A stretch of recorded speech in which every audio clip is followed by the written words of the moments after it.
Assalamualaikum warahmatullahi wabarakatuh. Hai teman-teman, perkenalkan nama saya Andi Trinda Gereng dari kelas 2020C, Prodi Pendidikan Guru Pendidikan Anak Usia Dini, Fakultas Ilmu Pendidikan Universitas Negeri Makassar. Nah, pada video kali ini saya akan menjelaskan materi tentang pengujian medis gangguan otak. Konsultasi penyakit saraf adalah prosedur pemeriksaan yang dilakukan untuk memeriksa kondisi dan mendeteksi gangguan pada sistem saraf tubuh serta mendiagnosis penyakit saraf yang mungkin diderita pasien.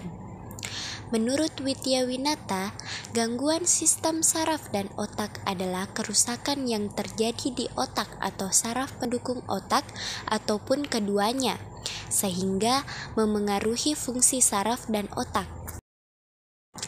Gejala gangguan atau penyakit. Menurut Marianti, sistem saraf manusia dibagi menjadi dua, yaitu sistem saraf pusat dan sistem saraf tepi. Saraf pusat manusia terdiri atas otak dan saraf tulang belakang. Saraf tepi terdiri dari serabut saraf yang bertugas menghubungkan antara berbagai organ tubuh manusia dengan sistem saraf pusat. Lebih lanjut dikatakan bahwa ada 3 tipe saraf pada tubuh manusia, yaitu yang pertama saraf otonom. Saraf ini berfungsi mengontrol gerakan tubuh yang tidak disadari atau gerakan tubuh setengah disadari seperti detak jantung, tekanan darah, pencernaan, dan pengaturan suhu tubuh. Dan yang kedua yaitu saraf motorik. Jenis saraf yang mengontrol gerakan dengan mengirimkan informasi dari otak dan tulang belakang menuju ke otot.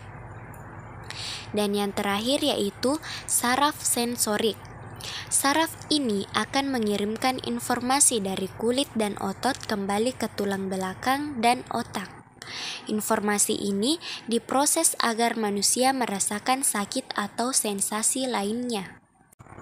Terkait dengan tipe saraf tersebut, maka Marianti membedakan dari jenis saraf yang mengalami gangguan atau kerusakan, yaitu yang pertama sakit saraf otonom. Umumnya berupa berkeringat terlalu banyak, mata dan mulut kering, sulit buang air besar, disfungsi kandung kemih, dan disfungsi seksual. Yang kedua yaitu sakit saraf motorik. Umumnya berupa kelemahan otot, atrofi otot, otot berkedut, dan kelumpuhan. Dan yang terakhir yaitu sakit saraf sensorik. Umumnya berupa nyeri, sensitif, kebas atau mati rasa, kesemutan, perih, dan gangguan kesadaran posisi. Menurut Willy, terganggunya sistem saraf dapat menyebabkan terganggunya seluruh atau sebagian fungsi tubuh seperti sulit bergerak, bernafas, berbicara, gangguan ingatan, serta gangguan fungsi organ tubuh bagian dalam seperti jantung dan paru. Jenis penyakit saraf secara spesifik adalah meliputi infeksi seperti meningitis, ensefalitis, dan polio.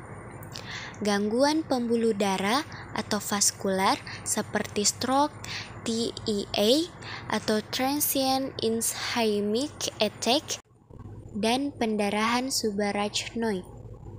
Gangguan struktural seperti CTS atau carpal tunnel syndrome, Bell palsy, sindrom Guillain-Barré, dan neuropati perifer. Gangguan fungsional seperti epilepsi dan trigeminal neuralgia. Dan yang terakhir yaitu penyakit degeneratif seperti penyakit Parkinson, multiple sclerosis, amyotrophy lateral sclerosis, atau penyakit motor neuron dan penyakit Alzheimer. Untuk memastikan jenis gangguan serta penanganan terhadap pasien yang diduga mengidap atau terpapar penyakit yang terkait dengan gangguan sistem saraf dan otak termasuk intensitasnya, maka dilakukan beberapa uji atau tes sebagai penanganan. Beberapa tes atau uji baik sebagai pemeriksaan ataupun untuk kepentingan riset. Bentuk uji atau tes yang paling umum dilakukan oleh medis atau orang-orang yang terkait dalam kepentingan dan wewenang diuraikan sebagai berikut.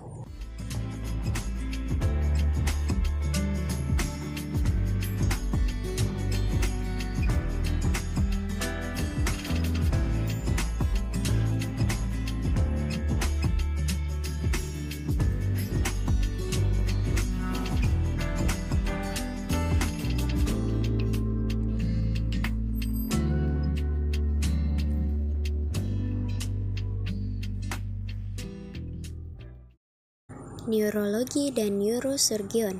Fadli memberi penjelasan tentang hal ini. Neurologi adalah cabang ilmu medis yang mendalami seputar sistem saraf manusia dan gangguan atau penyakit yang biasa menyerangnya.